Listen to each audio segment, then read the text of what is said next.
요나서 2장 7절에서부터 10절까지입니다. 뉘우치게 하시는 하나님의 은혜. 지난 시간에는 요나를 교훈하신 하나님이라는 제목으로 말씀을 공부했습니다.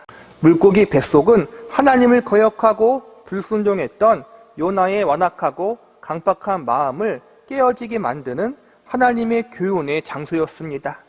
물고기 뱃속에 들어가 고난을 경험하자 비로소 요나는 하나님 앞에 진심으로 회개하고 하나님의 하나님 되심을 온전히 믿고 신뢰하는 사람으로 성숙하게 됩니다. 그래서 어떤 목사님은 물고기의 뱃속은 요나를 훈계하고 바르게 가르치는 순종의 학교였다고 비유적으로 말하기도 했습니다. 저는 이 비유가 아주 적절하다고 생각합니다. 요나는 물고기 뱃속이라는 학교에서 교사 되신 하나님께 1대1로 많은 훈련과 연단의 가르침을 받았습니다. 그리고 이 가르침 후에 비로소 요나는 불순종의 자리에서 벗어나 마침내 순종의 자리로 걸어가게 됩니다. 고난을 경험한 후에 하나님의 말씀과 뜻에 기쁘게 응답하는 것이 얼마나 복된 것인지 절실히 배우게 됩니다. 오늘도 지난 시간과 이어지는 내용으로 뉘우치게 하시는 하나님의 은혜라는 제목으로 말씀을 공부하고자 합니다. 신자들이나 자유주의자들을 보면 성경의 권위를 부정하는 주장들을 하는데 그 중에서 요나서가 가장 많은 공격을 당합니다. 특별히 요나가 물고기의 삼키움을 당하는 사건을 이야기하면서 어떻게 사람이 물고기 뱃속에서 3일 동안 죽지 않고 살 수 있는가? 이것은 말도 안 되는 꾸며낸 이야기다라고 주장하기도 합니다. 그들은 성경에서 일어나는 여러 가지 기적적 사건들이 과학적이지 못하다고 여기면서 부정하거나 실제로 일어난 사건이 아니라 단지 어떠한 의미를 전달하기 위해 꾸며낸 상징이라고 주장합니다.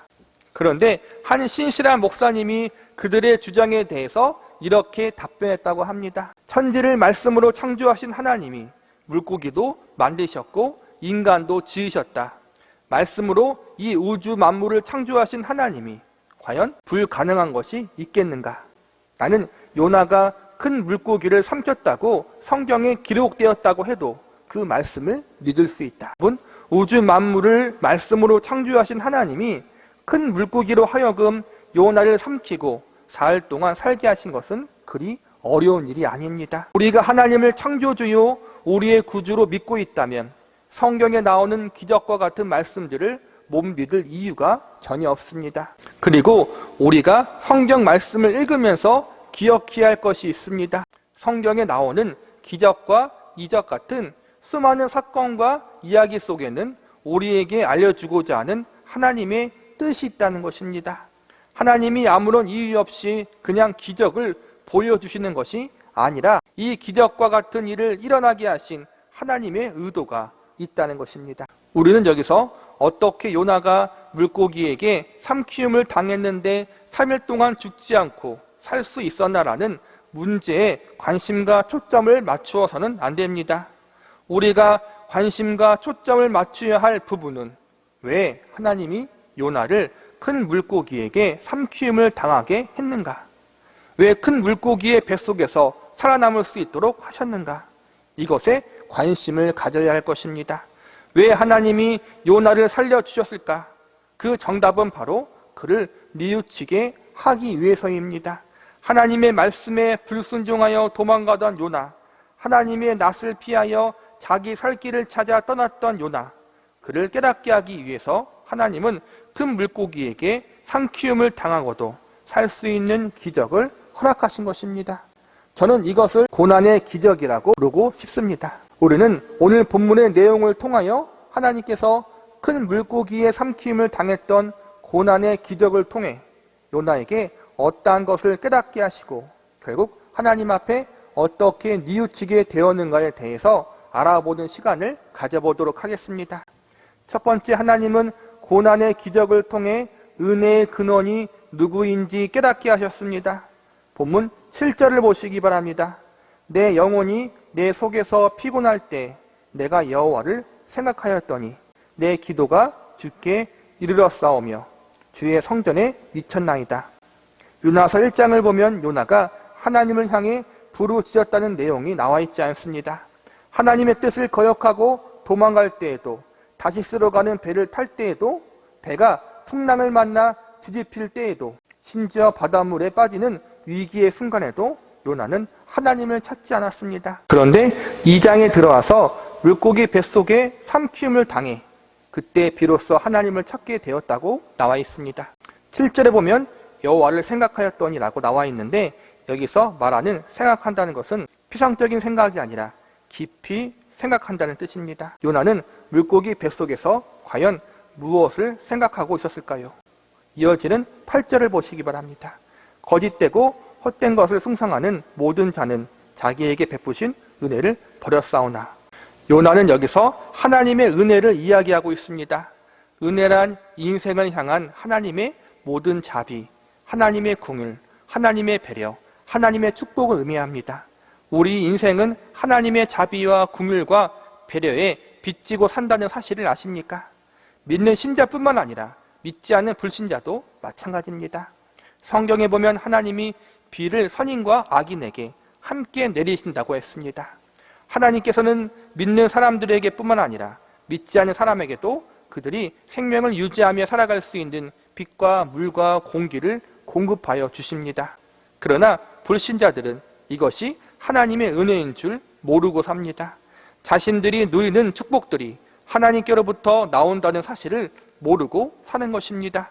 그러나 우리 믿는 성도들은 우리에게 주어진 모든 것들이 다 하나님께로부터 오는 은혜의 선물인 것을 알고 있습니다. 이것이 바로 믿는 자와 믿지 않는 자의 차이입니다.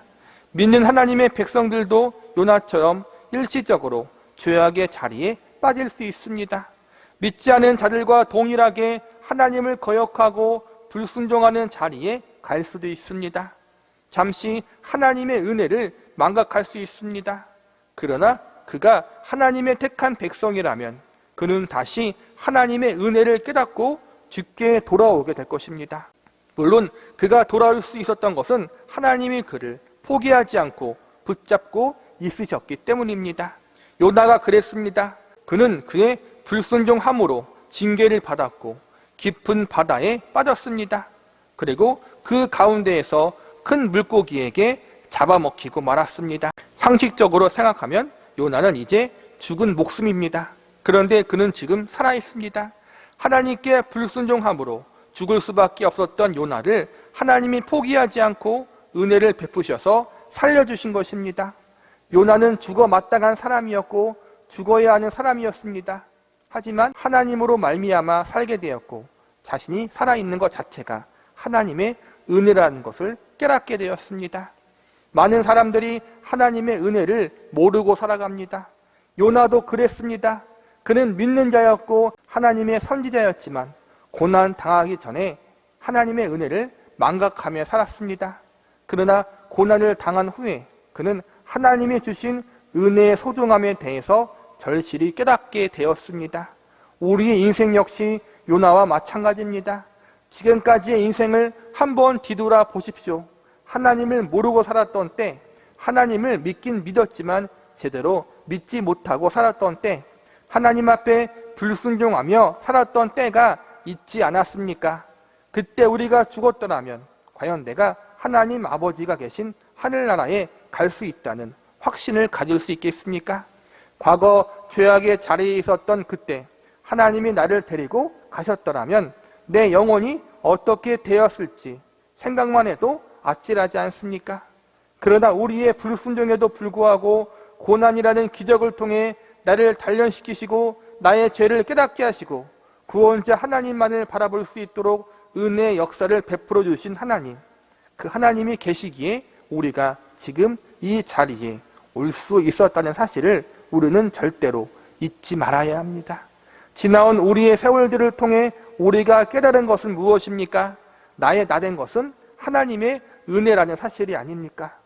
물고기 뱃속과 같은 고난을 통해서 나 같은 죄인이 하나님의 자녀로 살 수 있었던 것, 그것이 하나님의 은혜라는 사실을 하나님은 뼛속 깊숙이 깨닫게 하십니다. 물고기 뱃속이 아니었다면, 고난의 기적이 아니었다면 요나도 그렇고 저도 여러분도 절대로 이러한 사실을 스스로 깨닫지 못했을 것입니다. 물론 가장 좋은 것은 고난이 오기 전에 깨닫는 것입니다. 고난이 오기 전 하나님의 은혜를 깨닫고 하나님 앞에 귀하게 쓰임받는 것이 가장 좋은 것입니다. 그러나 요나가 했던 그 실수, 그 잘못을 우리만 피해갈 수 있을 정도로 우리는 신실한 사람들이 아닙니다. 끝까지 내 고집대로 살려고 하는 것이 죄인된 우리의 모습입니다. 이러한 우리의 모습을 바라볼 때에는 희망이 없는 것 같아 보입니다. 그냥 풍락 속에서 바다에 빠져 죽든지 물고기에게 잡아먹혀 죽는 것이 우리의 운명인 것처럼 보입니다. 그러나 하나님은 이 최악의 상황 속에서 우리를 향한 그분의 최선을 준비하고 계셨습니다. 우리의 잘못으로 인한 고난임에도 불구하고 하나님은 그 고난 속에서 우리를 깨닫게 하시고 우리의 잘못을 뉘우치게 하십니다. 우리를 다시 회복케 하는 은혜의 역사를 준비하고 계십니다. 그러므로 하나님 백성들에게는 고난은 절망과 낙심으로 가는 길이 아닌 하나님의 은혜를 절실히 깨닫게 되는 축복의 길이 될 수 있습니다. 우리에게 주어진 고난을 통하여 우리가 처한 모든 상황을 통하여 하나님이 은혜의 근원 되신다는 사실을 뼛속 깊숙이 깨닫고 배울 수 있는 기적의 역사가 저와 여러분에게 있기를 기도합니다. 두 번째, 하나님은 고난의 기적을 통해 감사드릴 대상자가 누구인지 깨닫게 하셨습니다. 하나님 앞에 불순종했던 요나는 그의 잘못으로 인해 풍랑이 몰아치는 바다에 빠지게 되었고 큰 물고기의 뱃속에 들어가는 고난을 경험하게 되었습니다. 이러한 고난 속에서 요나가 깨달은 가장 큰 은혜는 그의 생명을 하나님이 살리신 것도 있지만 이 고난 가운데 하나님의 은혜를 바라볼 수 있는 상하고 애통하는 마음을 허락하여 주셨다는 것입니다. 니느웨를 향하여 하나님 말씀을 전하라는 명령을 거역할 때의 요나의 모습, 다시스로 도망가려고 했던 그 당시 요나의 마음은 분명히 완악하고 강팍해 있었을 것입니다. 그러나 지금 요나는 어떻습니까? 고난받고 있으면서도 하나님의 은혜를 생각하며 감사하는 부드러운 마음의 사람이 되었습니다. 요나는 자신을 덮친 폭풍과 물고기 뱃속이라는 고난이 자신을 깨닫게 하기 위한 하나님의 징계의 손임을 알았습니다. 그러나 그 징계의 손이 자신을 죽이기 위한 징계가 아니라 다시 회개케 만드는 사랑의 징계임을 배우게 됩니다. 이 징계의 손은 단순한 벌로만 끝나지 않았습니다. 요나는 이 징계로 통하여 다시 그가 불순종의 자리에서 벗어나 순종의 자리로 돌아가게 만드는 은혜의 길임을 깨닫게 됩니다. 하나님께서 성도의 삶 가운데 징계를 허락하신 것은 우리를 사랑하시기 때문입니다. 부모가 사랑하는 자식의 잘못을 바로잡기 위해서 사랑의 매를 들듯이 우리가 불순종의 자리에 있을 때 하나님은 징계를 통하여 우리를 순종의 자리로 이끄십니다. 이 징계를 통하여 내가 하나님과의 관계가 다시 회복되고 다시 순종의 사람이 될 수만 있다면 내가 하나님의 진리의 말씀 앞에 청종하는 삶을 살 수 있다면 고난과 징계는 은총입니다. 요나는 폭풍과 큰 물고기의 고난을 통하여 이 사실을 깨닫게 됩니다. 그리고 이 하나님의 은혜를 감사하며 다시 회복되기 시작합니다. 요나와 같은 모습과 상황들이 우리들의 인생 가운데에서 있을 수 있습니다. 우리의 죄악이, 우리의 거역함이 하나님의 사랑의 징계를 가져와 우리를 고난 속에 처하게 할 수 있습니다. 그러나 이때 우리가 해야 할 일은 하나님이 이 사건을 우리에게 허락하신 깊은 뜻을 헤아리는 것입니다. 그리고 이 고난과 징계 속에 담긴 하나님의 뜻은 나를 파괴시키고 나를 죽이시려고 하는 것이 아니라 나를 소생시키시고 나를 살리려는 하나님의 사랑에서 비롯된 것임을 우리는 기억해야 합니다. 이제 이 고난을 통하여 나는 새롭게 변화될 것입니다. 나는 이제 성숙한 믿음의 사람으로 다시 태어날 것입니다. 이 사실을 우리가 믿는다면 우리는 고난 속에서도 감사와 찬양을 올려드릴 수 있습니다. 본문 9절을 보시기 바랍니다. 나는 감사하는 목소리로 주께 제사를 드리며 나의 서원을 주께 갚겠나이다. 구원은 여호와께 속하였나이다 하니라. 요나서 전체의 말씀 중에 오늘 유일하게 감사라는 말이 구절에서 나오고 있습니다. 요나의 감사의 고백과 기도가 그가 잘 나갈 때, 평안할 때 나온 것이 아니라 고난과 고통의 순간에 나왔다는 사실을 우리는 기억해야 합니다. 요나는 말할 수 없는 인생의 역경 속에서 자신의 삶이 끝날 것 같은 고통의 한밤중에 비로소 감사의 진정한 교훈을 깨닫습니다. 나는 감사의 목소리로 주께 제사를 드립니다. 이 고백은 하나님이 나에게 주신 고난의 진정한 의미, 징계의 진정한 의미를 알았다는 것입니다. 그래서 지금 물고기의 뱃속에서 고통 중에 있지만 이 고난을 통하여 더욱 성숙해지고 새롭게 될 자신의 모습과 하나님의 간섭하심의 은혜로 말미암아 감사의 예배를 드릴 수 있었다고 고백하고 있는 것입니다. 더 이상 요나는 하나님을 원망하고 불평하는 사람이 아니라 감사의 자리에 서는 사람이 되었습니다. 우리 역시 삶의 자리에서 고난과 고통의 문제가 있을 때 이 문제와 사건을 통해 하나님이 우리를 어떻게 만들어 가실 것인가를 바라볼 수 있기를 바랍니다. 이 고난을 통하여 나를 정금과 같이 만들어 주시고 온전한 주님의 사람으로 만들어 주실 것을 기대하시기 바랍니다.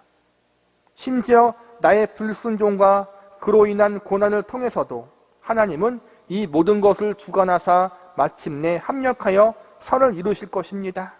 이 하나님께 감사할 수 있는 은혜가 저와 여러분에게 있기를 기도합니다. 말씀을 마무리하겠습니다. 요나가 고난을 통해서 가장 크게 배운 사실은 하나님은 고난의 기적을 통해 실패한 사람도 다시 회복시킬 수 있다는 사실입니다. 그러나 믿는 자들과 믿지 않는 자들에게 있어서 고난이 다른 점은 우리 믿는 자들에게 있어서 고난이란 우리를 성숙하게 만들고 하나님만 더욱 의지하게 만드는 축복과 은혜의 통로라는 사실입니다. 요나가 그랬고 저와 여러분도 마찬가지입니다. 그래서 시편 기자는 다음과 같이 고백합니다. 고난 당하기 전에 내가 그릇 행하였더니 이제는 주의 말씀을 지키나이다. 자신의 불순종으로 인해서 요나는 고난을 받았지만 그 고난 가운데 하나님의 은혜를 깨닫고 감사하는 사람이 되었습니다. 하나님 앞에 자신이 얼마나 못난 존재인지, 하나님의 뜻을 거역하고 불순종했던 것이 얼마나 어리석은 행동인지 뉘우치게 하셨습니다. 그리고 이제는 불순종과 거역의 자리가 아니라 순종과 순응의 자리에 서는 사람이 되었습니다. 이렇듯 물고기 뱃속이라는 학교에서 많은 교훈들을 배우고 깨달은 요나에게 하나님은 마지막에 어떻게 일하십니까? 본문 10절을 보시기 바랍니다. 여호와께서 그 물고기에게 말씀하시매 요나를 육지에 토하니라. 물고기가 육지에 요나를 토했다는 것은 드디어 연단의 기간이 끝났다는 것입니다. 고난의 학교를 졸업한 것입니다. 조금씩 그 종류와 방법은 다르지만 하나님은 반드시 그분의 택하신 백성들을 고난의 학교로 부르시고 초청하십니다.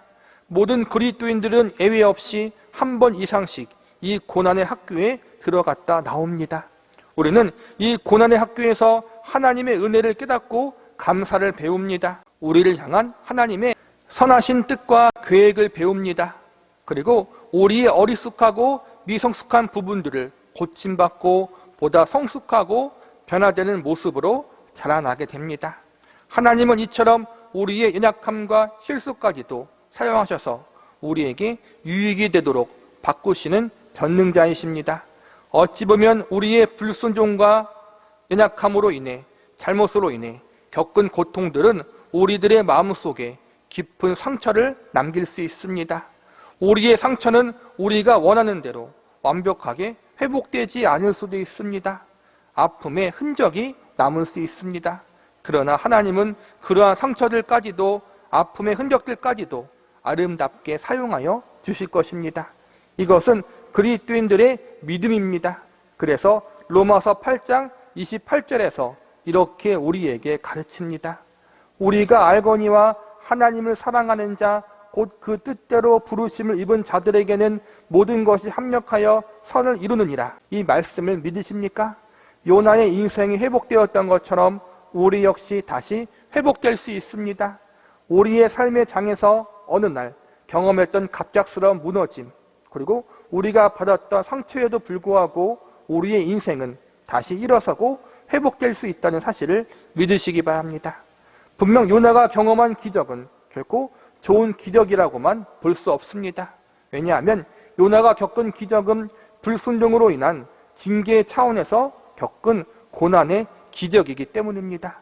물고기 뱃속에서 제대로 움직이지도 못하고 제대로 숨쉬지도 못하고 얼마나 고통스러웠겠습니까? 그러나 그 고난 중에 요나는 멸망당하지 않고 살았습니다. 원래는 물고기 뱃속에서 천천히 소화되어 고통스럽게 죽을 수밖에 없는 그러한 상황인데 하나님이 기적적으로 그를 죽지 않게 살려주신 것입니다. 오늘날 하나님께서는 요나처럼 당신의 백성에게 깨우침을 주기 위해 고난의 기적을 허락하실 때가 있습니다. 물고기 뱃속의 학교를 허락하실 때가 있습니다. 불순종하는 그분의 백성들에게 건강의 위기를 허락할 때가 있고 경제의 위기, 가족의 위기, 사업의 위기, 인간관계의 위기를 허락할 때가 있습니다.